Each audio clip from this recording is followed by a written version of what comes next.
5 years had passed since the day Valdori ships first appeared in Earth's sky. In those 5 years, the galaxy had changed more than it had in the previous 10,000. The Valdori Empire was gone. Not destroyed by war, but dissolved by time. One by one, the old structures fell apart. The great fleets were broken up. The generals were tired. The loyalists faded into history.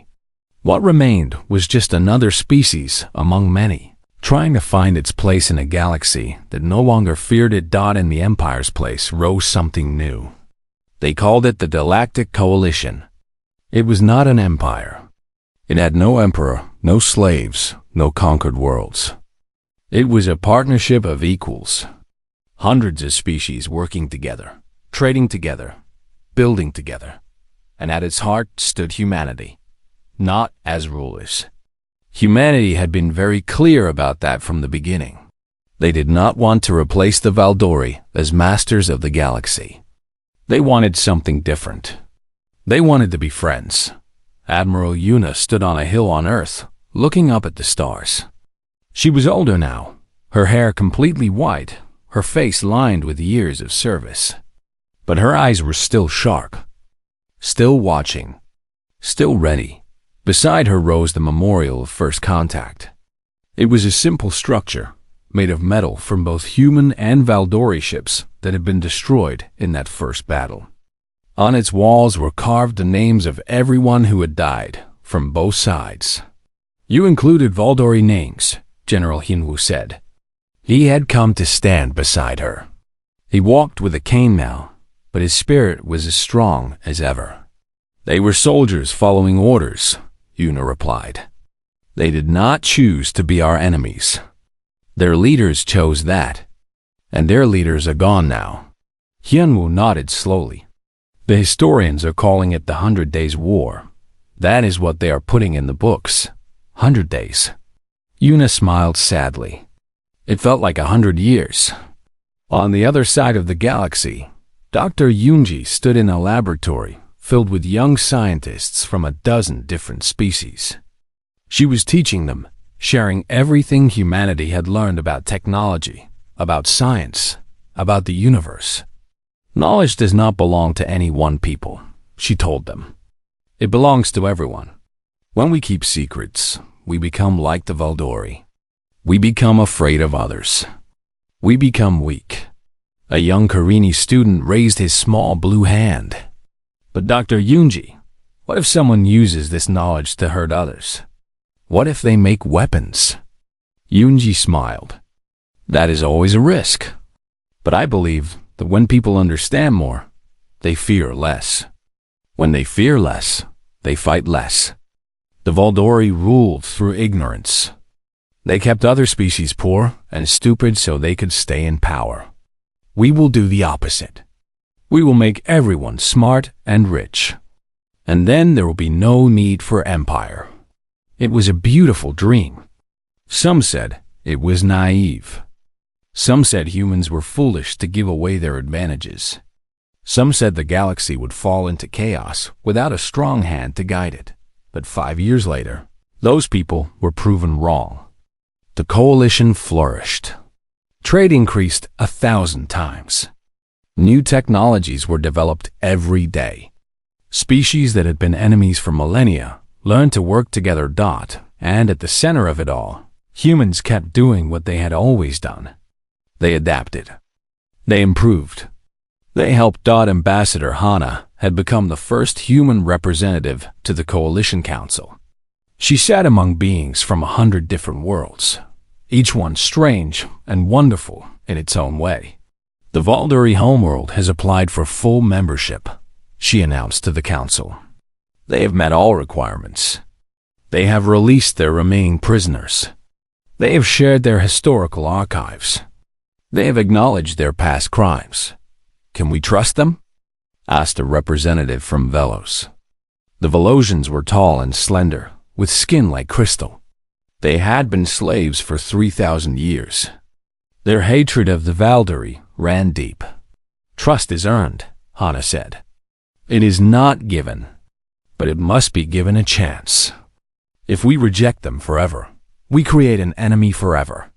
If we accept them, we might create a friend. Which future would you prefer? The vote was close, but in the end, the Valdori were accepted. They became the newest members of the Galactic Coalition. On their homeworld, young Valdori learned about humans in their schools. They learned about a species that had been attacked, threatened, and underestimated. A species that had refused to break. Captain Taiwu still commanded the Bison Dawn. He was a fleet admiral now, but he preferred to stay on his ship. It was his home. It was where he belonged. Minji was still at his side. She had been promoted many times, but she always turned down transfers. She said she liked where she was. Some people thought there was more to it than that. Taiwu and Minji never confirmed or denied anything. They just smiled. Another patrol complete, Minji reported. No trouble, no trouble. Taiwu looked out at the stars. I remember when every patrol was a battle. When we did not know if we would come home. Do you miss it? Taiwu thought about it. No, I do not miss the fighting. But I do miss the certainty. We knew who we were and what we had to do. Now things are more complicated. That is what peace is, Minji said. Complicated, messy, difficult, but worth it. On Earth, children played in parks that had once been bomb shelters. Families lived in cities that had been prepared for destruction. The scars of war were still there if you looked closely. But new growth was covering them slowly, year by year. Lieutenant Jung-ho, now a general, visited schools to tell children about the war. He showed them pictures of battles. He told them stories of friends who had died. He wanted them to understand what had been sacrificed. We did not fight because we wanted to, he told one classroom of young students. We fought because we had to. The Valdori gave us no choice. But we always hoped for peace. We always dreamed of the day when there would be no more war. A little girl raised her hand.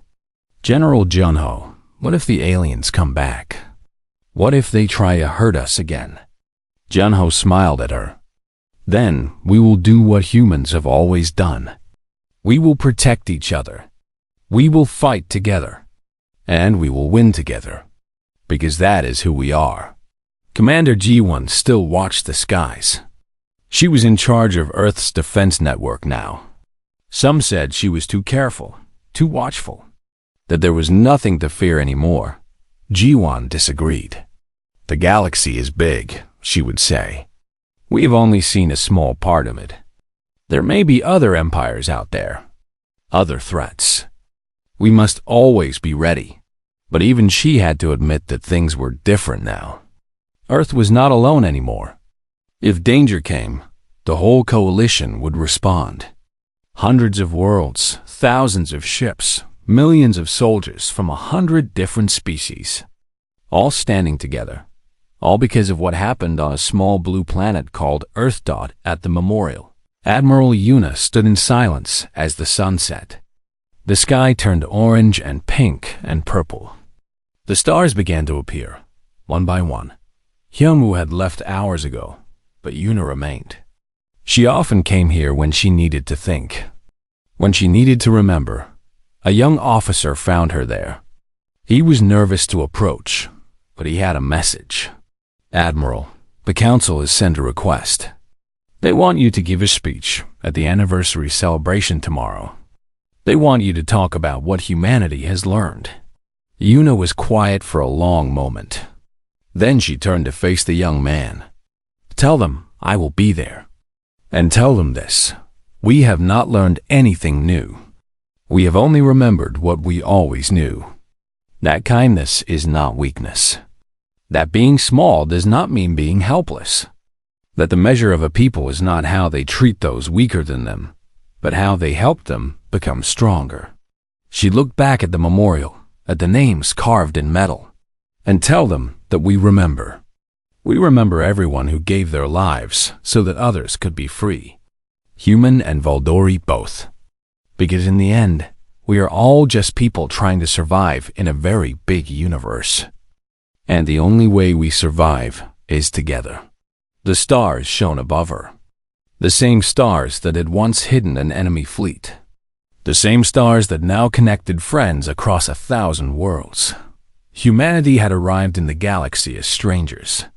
They had been attacked, threatened, and underestimated. They had refused to kneel. They had fought back with everything they had. They had won, but their greatest victory was not the battles they won. It was the peace they built afterward. It was the friends they made. It was the galaxy they helped create, where no one had to kneel ever again. The Valdori had called them primitive animals. Now the galaxy called them something else. They called them hope. The galaxy was on fire. Not with war, but with hope. On the planet Chorus, the small blue creatures called Carini tore down the statues of their Valdori masters. They had been slaves for 2,000 years. They had forgotten what freedom felt like. Now they remembered. On the ice world of Theron, the tall white beings known as the Frozen Ones walked out of their labor camps for the first time in generations. The Valdori guards, who had watched them for so long, simply walked away. They knew there was nothing they could do.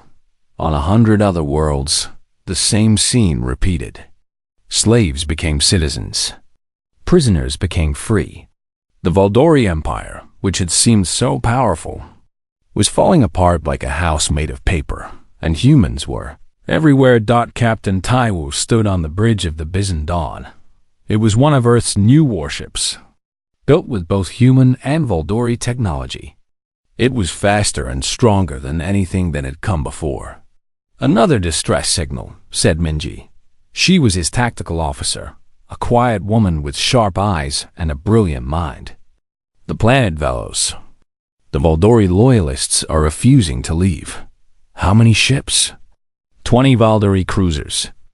They are blocking the planet. They are threatening to destroy any city that tries to declare independence. Taiwu nodded. Set course for Velos. Tell our fleet to follow. The Bison Dawn was not alone. Behind it flew 30 other human ships, plus 50 ships from newly freed worlds. They called themselves the Coalition Fleet. They were young and inexperienced, but they had something the Valdori did not have. They had something to fight for. The journey to Velos took 2 days. When they arrived, they found the Valdori ships waiting. The alien cruisers were old but still dangerous. Their weapons were charged. Their shields were up. This is Commander Varko of the Valdori Loyalist Force. A harsh voice came through the speakers. You are entering restricted space. Turn back or we will fire. Taiwu smiled slightly. This is Captain Taiwu of the Earth Coalition Fleet. Velos has declared its freedom. You have no right to be here. We have the right of conquest. Velos belongs to the Empire. The Empire is finished, Taiwu said. Your own emperor announced it. Every slave world is free. You are the ones who are breaking the law now. Silence. Then Commander Varko laughed. Laws? Do you think we care about laws? The strong rule. The weak serve. That is the only law that matters. And we are stronger than you. Are you? Taiwu leaned forward. Then why did your fleet run from Earth? Why did your emperor hide in an escape pod? Why does the whole galaxy now say your name with laughter instead of fear? More silence. When Varko spoke again, his voice was filled with rage. All ships, attack the human fleet. Show them the true power of the Valdori. The battle was short. The Valdori ships fired their weapons, same as they always had. They flew in the same formations they had used for thousands of years. They expected the humans to do the same, but the humans had learned. They had studied. They had adapted. The coalition fleet split apart like water around rocks. Small fighters darted between the Valdori cruisers. Missiles that ignored shields struck engines and weapon systems. Electronic attacks scrambled Valdori communications. Minji coordinated everything from her station. Her hands moved faster than the eye could follow. She saw the battle like a game of chess, always 3 moves ahead. "Target their command ship," she said. "If we take out Commander Varko, the rest will surrender." Taiwu gave the order. The Bizendon turned toward the largest Valdori vessel, its main guns charged with deadly energy. "Commander Varko," Taiwu said over the open channel, "you have one chance. Surrender now, or your ship will be destroyed." "Never. I would rather die than surrender to animals." "That is your choice." The Bizendon fired. The shot hit the Valdori command ship in its center. The vessel broke in half. Fire erupted from both pieces. Then, slowly, they drifted apart and went dark. The other Valdori ships stopped fighting. Their commander was gone. Their orders were gone. They did not know what to do. "This is Captain Taiwu to all Valdori vessels. Your commander is dead. Your cause is lost. Surrender now, and you will be treated fairly. Continue fighting, and you will join him." One by one, the Valdori ships powered down their weapons. They surrendered. On the planet below, millions of Velosians watched the battle from their cities. They saw the Valdori defeated. They saw the human flag fly above the battlefield. They understood that they were truly free. But not all Valdori accepted defeat. On the homeworld, some still believed they could win. Some still wanted revenge. A secret meeting was held in a dark room beneath the Hall of Ancestors. 12 Valdori officers sat around a table. They were the last true believers. They were the ones who would not accept the new galaxy. "The humans are the key," one of them said. "If we kill their leaders, the rest of the galaxy will fall apart. They will lose their courage. They will accept Valdori rule again. How do we kill them? Their planet is too well defended. We do not attack their planet. We attack their people. A small team, sent in secret. We find their commanders, their generals, their scientists. We kill them all." The plan was approved. 20 of the best Valdori assassins were chosen. They were given the fastest ship in the remaining fleet. They were given weapons that could kill from a mile away. They set course for Earth. Commander Jiwan was in charge of Earth's orbital defense. She was young, only 33, but she had already seen more battle than most soldiers see in a lifetime. She had been there at the first contact. She had fought in both major battles. She had lost friends and comrades, and she had learned to never relax. "Something is wrong," she said to her team. "Run another scan of Sector 7. "We have scanned it 3 times, Commander." "There is nothing there." "Then scan it again." They did. And this time, they found it. A small ship, hidden in the shadow of an asteroid, moving slowly toward Earth. "Identify that vessel," G1 ordered. "It is Valdori, Commander." "A stealth ship. Very advanced." "We almost missed it." G1 felt her heart beat faster. "Weapons?" "Yes, and life signs." 20 individuals.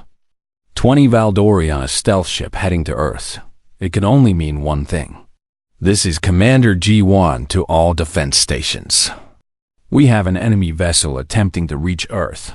Target and destroy. But Commander, if they surrender, they will not surrender. They are here to kill. I will not give them the chance." The stealth ship tried to run. It was fast, but Earth's defense grid was faster. Missiles launched from platforms all around the planet. The Valdori ship dodged the first wave. It dodged the second dot. It did not dodge the third. The explosion was bright against the darkness of space. 20 assassins died in an instant. Their mission died with them. G1 broadcast a message across all channels. She knew other Valdori were listening. She wanted them to hear. "You still do not understand us," she said. "We are not strong because of our leaders. We do not need one person to tell us what to do. If you kill one human, 10 more will rise. If you destroy one city, 100 more will fight. We are not like you. We do not break when our leaders fall. We become stronger." She paused. Let the words sink in. "So keep sending your assassins. Keep trying your tricks. It will not matter. You cannot beat us by killing some of us. You would have to kill all of us. And if you try that, we will make sure you go first." Across the galaxy, species who had lived in fear for thousands of years heard her words. They heard the strength in her voice. They saw that the humans were not afraid, and they decided to stop being afraid too. The rebellion spread faster than ever. Not because of human soldiers or human weapons. Because of human courage. Because of human spirit. Because humans showed the galaxy that it was possible to stand up and fight. No matter how strong your enemy seemed, the Valdori Empire had ruled through fear. Now they learned that fear only works as long as people believe they cannot win. Humanity had shown them they could, and once people believe they can win, nothing can stop them. The Valdori Council met in the Hall of Ancestors. It was a massive building made of black stone that had stood for 10,000 years. On its walls hung the pictures of every emperor who had ever ruled. They all looked proud and powerful. They all looked like winners. Emperor Kavos did not look like a winner. He sat on his throne with his head down. His golden robes were dirty. His eyes were empty. He had not spoken since he returned from Earth. The 12 members of the council sat around him in a circle. They were the most powerful Valdori in the empire.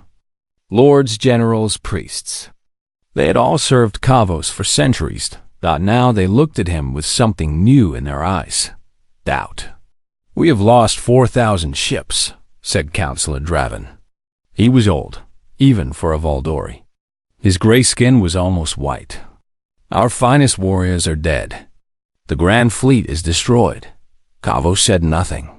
"Worse than this," Draven continued. "The galaxy has seen our defeat. Already we hear whispers from the outer worlds. Species we have ruled for centuries are talking about freedom. They are talking about rebellion." "Let them talk," another counselor said. "We will crush any rebellion." "With what?" Draven asked. "We have lost our best ships, our best soldiers. We have shown the galaxy that we can be beaten." The room fell silent. No one wanted to say what everyone was thinking. The Valdori Empire, which had stood for 10,000 years, was beginning to crack.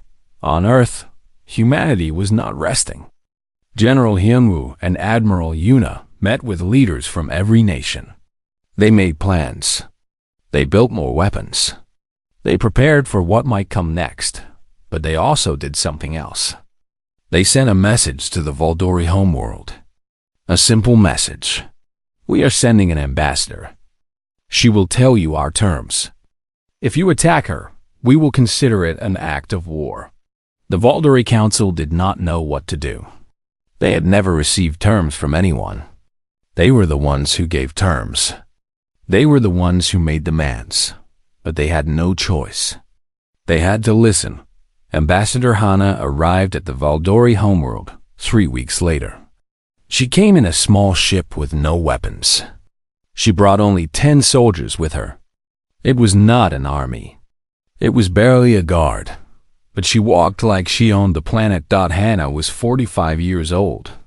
She had been a diplomat for 20 years. She had ended wars on Earth. She had brought peace to nations that had hated each other for centuries. She was not afraid of aliens. The Valdori guards met her at the landing platform. They were tall and strong. They carried weapons that could kill her in a second. They looked at her with hatred in their yellow eyes. Hana smiled at them. "Take me to your council," she said. "We have much to discuss." The guards did not know how to respond. No prisoner had ever spoken to them this way. But Hana was not a prisoner. She was a victor. She just acted like it. They led her through the streets of the Valdori capital. Millions of aliens watched from windows and doorways.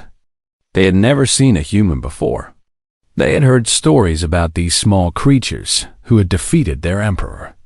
They expected monsters. They saw a small woman with dark hair and calm eyes. She did not look dangerous. She did not look powerful. But there was something about the way she walked. Something that made the Valdori feel uncomfortable. The Hall of Ancestors was quiet when Hana entered. The 12 counselors sat in their chairs. Emperor Kavos sat on his throne, still looking at the floor. They all stared at this tiny creature who had come to speak to them. Hana stood in the center of the room. She looked at each counselor in turn. Then she looked at the emperor. "I bring greetings from Earth," she said. "And I bring our terms for peace." Counselor Draven leaned forward. "You speak to us of terms? You are the conquered, not us." Hana laughed. It was a light sound, not cruel, but not afraid either. "Look at your emperor," she said. "Look in his eyes. Ask him who was conquered." Kavos flinched. He did not look up. "You came to our world," Hana continued. "You threatened to enslave us. You sent your greatest fleet to destroy us. And we broke you. We sent your emperor running home like a scared child. We turned your ships into burning metal." Her voice was calm, but every word hit the Valdori like a punch. "We are not here to conquer you. We are not like you. We do not want to rule the galaxy. We do not want slaves. We want something much simpler." "What?" Draven asked. "Equality." The word hung in the air. The Valdori did not understand. They had never been equal to anyone. They had always been above. They had always been masters. "Here are our terms," Hana said. "You will release all the species you have enslaved. Every world you have conquered will be given its freedom. You will share your technology freely with all species. And you will make a public statement broadcast across the galaxy, acknowledging that you attacked Earth without cause and that you were defeated." The council erupted. Counselors shouted. Some stood up from their chairs. The guards raised their weapons. "This is an outrage," Draven screamed. "You ask us to destroy everything we have built." "No," Hana said calmly. "I ask you to stop being tyrants. I ask you to join the galaxy as equals, not masters. I ask you to earn respect instead of demanding fear. And if we refuse?" Hana's smile faded. Her eyes became hard. "Then we will come back. Not with 200 ships this time. With 2,000. And we will not stop at defeating your fleet. We will free every slave ourselves. We will tear your empire apart piece by piece. And when we are done, there will be nothing left of Valdori power but memories." She let the words settle. "You have seen what we can do. You have seen how quickly we learn. In the months since we first met your people, we have already improved on your technology. Our scientists are studying your shields, your weapons, your engines. We are making them better. Every day, we grow stronger. Can you say the same?" The Valdori could not. They had not improved their technology in centuries. Why would they? They were already the strongest, but now they were not the strongest anymore. The council argued for 3 days. Some wanted to fight. Some wanted to surrender. Some wanted to ignore the humans and hope they went away. But in the end, they had no choice. They could not beat humanity. They could only watch as everything they had built began to fall apart. Emperor Kavos made the announcement himself. His voice was weak and shaky. He looked into the cameras that would broadcast his words across the galaxy. "The Valdori Empire hereby releases all conquered species. All worlds are free. We acknowledge. We acknowledge that we were wrong to attack the humans. We acknowledge that we were defeated." On 1,000 worlds, slaves heard these words and wept with joy. Chains that had held for centuries suddenly broke. Creatures who had never known freedom took their first steps as free beings on Earth. Ambassador Hana watched the announcement with General Hyunwoo and Admiral Yuna. They did not celebrate. They knew this was only the beginning. The Empire will not really let go so easily, Hyunwoo said.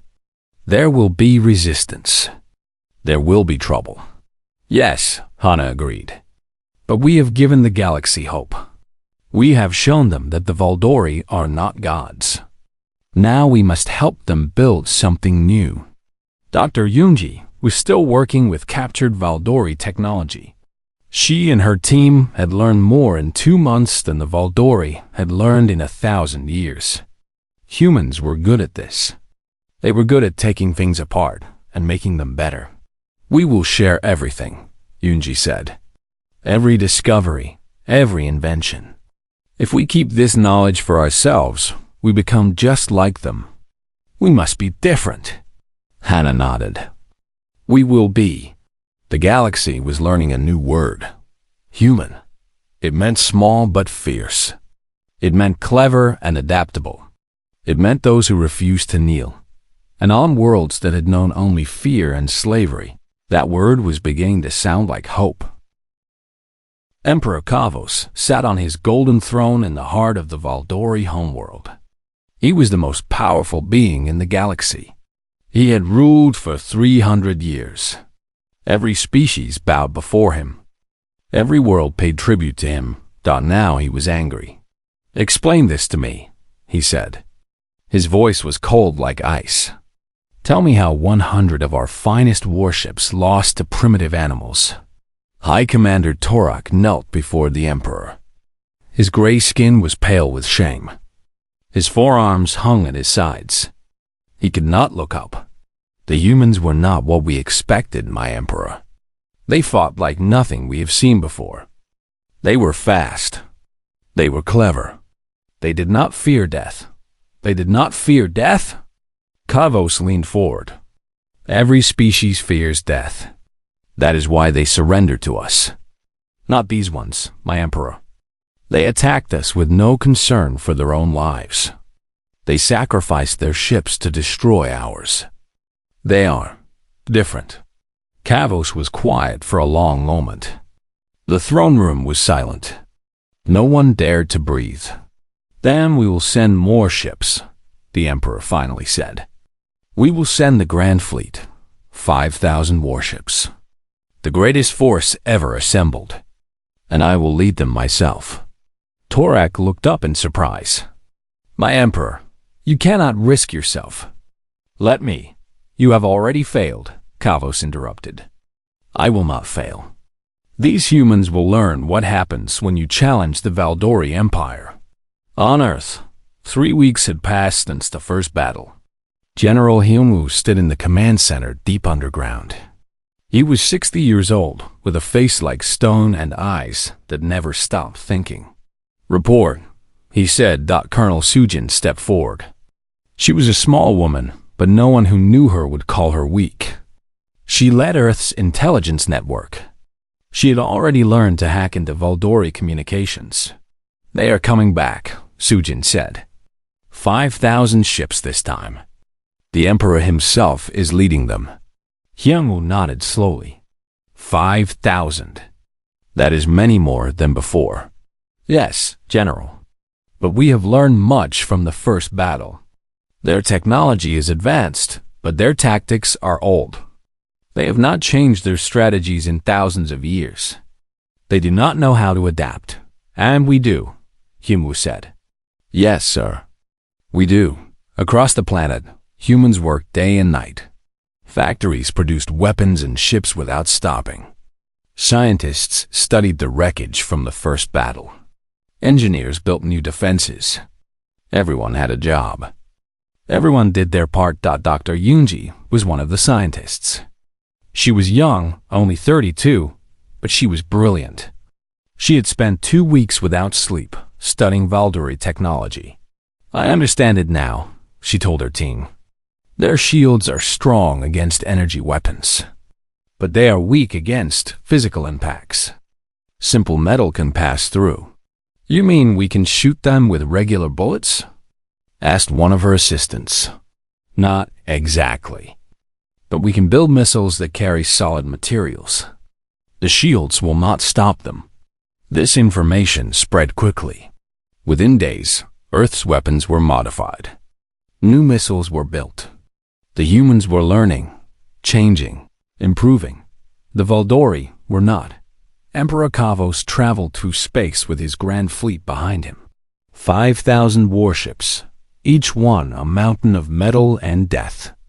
They blocked out the stars as they moved. It was the largest military force the galaxy had ever seen. Kavos stood on the bridge of his flagship, the Divine Conquest. It was the biggest ship in the fleet. It had weapons that could crack a planet in half. It had never been defeated. How long until we reached the human world? Kavos asked. 3 days, my emperor. Good. Prepare the recording equipment. I want every species in the galaxy to watch what happens. I want them to see what we do to those who resist us. On Earth, people prepared for the end. Some prayed. Some cried. But most worked. They built barriers. They dug shelters. They trained with weapons they hoped they would never need to use. Admiral Yuna gathered her officers on the Sol Rising. Captain Minho stood beside her. Lieutenant Junho was there too. So were many others, old and young, men and women. They have 5,000 ships, Yuna said. We have 200. Those numbers do not look good. No one laughed. No one spoke. But we have something they do not have, Yuna continued. We have the will to survive. We have the cleverness to adapt. And we have something else. She pressed a button. The screen behind her changed. It showed space around Earth. Floating in the darkness were thousands of pieces of wreckage from the first battle. We have a trap. General Hyunwoo had planned it. In the 3 weeks since the first battle, his engineers had been busy. They had taken the wreckage and filled it with weapons. Hidden cannons. Secret missiles. Bombs that could destroy a ship from the inside. The debris field around Earth was not just garbage. It was a minefield. It was a weapon. And the Valdori would fly right into it. They think we are primitive, Yuna said. Let them think that. Let them underestimate us. It will be their last mistake. The Grand Fleet arrived 3 days later. Emperor Kavos looked at Earth through his viewing screen. It was such a small world. Such a pathetic species. He could not understand how they had beaten Torak. There is debris everywhere, one of his officers reported. Wreckage from the previous battle. Clear a path through it, Kavos ordered. Destroy anything in our way. The Valdori ships moved forward. They fired their weapons at the floating metal. The debris exploded, but not from the Valdori weapons. The hidden bombs activated. Fire erupted everywhere. Ships that had been moving confidently were suddenly surrounded by explosions. Their shields held against the fire, but physical shrapnel cut through them like paper. 300 Valdori ships were destroyed in the first minute. What is happening? Kavos screamed. The debris. It was filled with weapons. Retreat. Pull back. But it was too late. Human ships came out of hiding. They had been waiting behind the moon, behind asteroids, in places no one had thought to look. They attacked from every direction. Colonel Sujin's hackers went to work. They had learned the Valdori communication codes. Now they used them to send false orders. Valdori ships fired on each other. They crashed into each other. Chaos spread through the fleet. The battle lasted 3 days. 3 days of fire and death and destruction. The humans lost ships. They lost people. But they did not stop fighting. Lieutenant Junho led a boarding team onto the Divine Conquest itself. They cut through the hull with special tools. They fought through corridors filled with Valdori soldiers. They were smaller than the aliens, weaker in body. But they were faster, and they were more determined. "Find the Emperor," Junho ordered. He must not escape. But Emperor Kavos was already running. He had watched his fleet fall apart around him. He had seen humans, tiny and fragile, tear through his finest warriors. He did not understand how this was possible. He reached an escape pod and launched himself into space. He left his soldiers behind. He left his empire behind. He thought only of himself. Admiral Yuna saw the escape pod on her screen. "Should we shoot it down?" Captain Minho looked at her. "It carries the Emperor. Let him go," Yuna said after a moment. "Let him return to his people in shame. Let him tell them what happened here. Let the whole galaxy know that humanity cannot be conquered." The Grand Fleet was destroyed. 4,000 ships floated in pieces around Earth. The rest had fled. The greatest military force in galactic history had been beaten by a species that had only left their planet 100 years ago. On worlds across the galaxy, other species watched in amazement. For thousands of years, they had lived under Valdori rule. They had thought resistance was impossible. Now they saw that it was not. The humans had shown them the truth. The Valdori were not gods. They could be beaten. They could be humiliated. They could be made to run. And if the humans could do it, maybe others could too. The galaxy was about to change. The Valdori Empire had ruled the galaxy for 10,000 years. They had conquered more than 1,000 worlds. Every species they found had surrendered to them. Every planet had bent its knee. The Valdori believed they were the greatest power in the universe. They believed nothing could stand against them. High Commander Torak sat in his throne aboard the massive warship called the Iron Fist. He was 7 feet tall with gray skin and 4 arms. His eyes were yellow and filled with pride. Behind him stood 50 officers, all waiting for his command. "Commander," said one of his officers, "we have found something interesting." Torak turned his head slowly. "Speak." "There is a small planet in the outer region. It sends radio signals into space. The species there calls their world Earth. They are primitive. They have only just learned to leave their own planet." Torak laughed. It was a deep and ugly sound. "Another weak species for us to collect. How many ships shall we send?" "Perhaps 50 warships would be enough, Commander." "Send 100, Torak said. "I want them to see our power. I want them to feel fear before they even think about fighting." The Valdori fleet moved through space like a dark cloud. 100 warships, each one bigger than a mountain. They had weapons that could burn entire cities in seconds. They had shields that could stop any attack. They had never lost a battle. On Earth, people lived their normal lives. They went to work. They raised their children. They did not know that their world was about to change forever.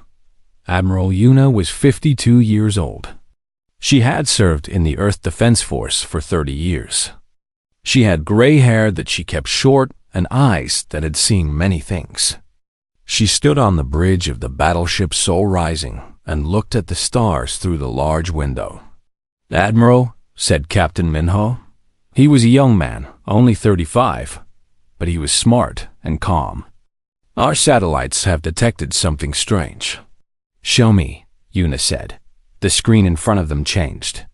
It showed space, dark and quiet. Then, slowly, shapes began to appear. Ships. Huge ships. More ships than anyone on Earth had ever seen. "How many?" Yuna asked. Her voice did not shake. 100, Admiral. They are not from Earth. They are not from anywhere we know."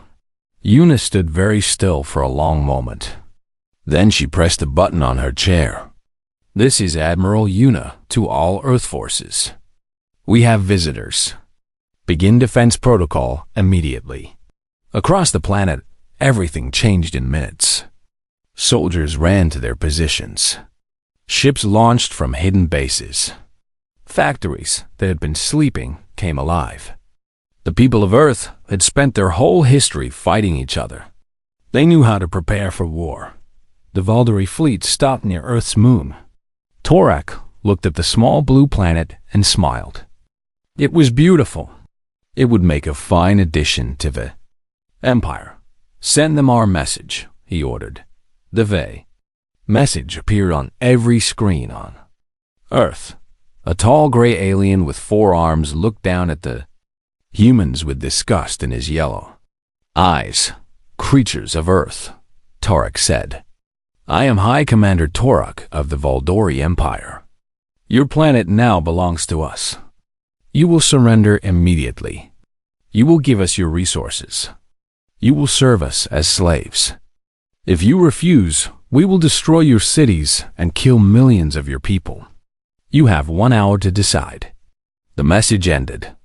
Silence filled the bridge of the Soul Rising. Captain Minho looked at Admiral Yuna. What do we do? Yuna did not answer right away. She looked at the alien ships on the screen. They were huge and terrible. Any smart person would be afraid. But Yuna was not just smart. She was human. Tell them, she said slowly, that we do not know the word surrender. The message was sent. On the Iron Fist, Torak received it. For a moment, he did not understand. No species had ever refused them. Not once in 10,000 years. They refuse? He said, these primitive animals refuse? Yes, Commander. Torak's 4 hands formed fists. Then we will teach them their place. All ships, attack. The Valdori fleet moved toward Earth, their weapons charged with deadly energy. They expected this to be easy. They expected the humans to run and hide and beg for mercy. They were wrong. The Earth fleet rose to meet them. The ships were smaller than the Valdori vessels. There were fewer of them, but they moved fast, faster than the Valdori had ever seen. Admiral Yuna gave her orders calmly. Attack Formation Delta. Target their weapon systems first. Do not let them fire on Earth. The battle began. Valdori ships fired their massive cannons. The beams of energy were bright enough to blind. But the human ships were not where the beams hit. They had already moved. They were dancing through space, dodging and weaving like fish in water. Captain Minho fired the Soul Rising's main gun. The shot hit a Valdori warship directly in its engine. The huge vessel shook and then exploded in a ball of fire. On the Iron Fist, Torak watched in shock. Impossible! But it was not impossible. It was happening. The humans were fighting back, and they were winning. The Valdori had never faced an enemy like this. They had conquered peaceful species who did not know war. They had destroyed planets that had no weapons. But humans were different. Humans had spent thousands of years perfecting the art of killing each other. Now they turned that terrible skill against a new enemy. Lieutenant Junho led a team of small fighter ships. They flew between the Valdori vessels, too fast to hit. They planted explosives on the hulls of the enemy ships. They created chaos where the Valdori expected order. 3 more ships down, Junho reported. They cannot track us.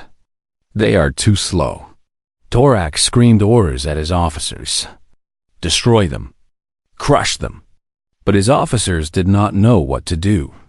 Their tactics had worked for 10,000 years. They did not know how to adapt. They did not know how to change. The humans did. After 6 hours, the battle ended. 3 Valdori battlecruisers floated in space as burning wreckage. 30 more ships were badly damaged. The rest of the fleet was retreating. High Commander Torak stood alone on his bridge. His officers were dead or injured. His ship was falling apart around him. He looked at the blue planet called Earth and felt something he had never felt before. Fear. On Earth. Billions of people watched the enemy fleet run away. They did not cheer. They did not celebrate. They knew this was only the beginning. Admiral Yuna looked at the stars and thought about what would come next. The Empire would return. They would bring more ships, more weapons, more soldiers, but Earth would be ready.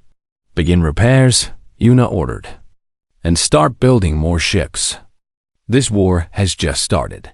Humanity had spent its entire existence fighting itself. Brother against brother, nation against nation. It was a sad history full of blood and pain. But now, finally, they had a real enemy. An enemy that wanted to destroy them all. And for the first time in human history, every person on Earth stood united. The Valdori Empire had made a terrible mistake. They had woken up a sleeping giant. And that giant was very, very angry.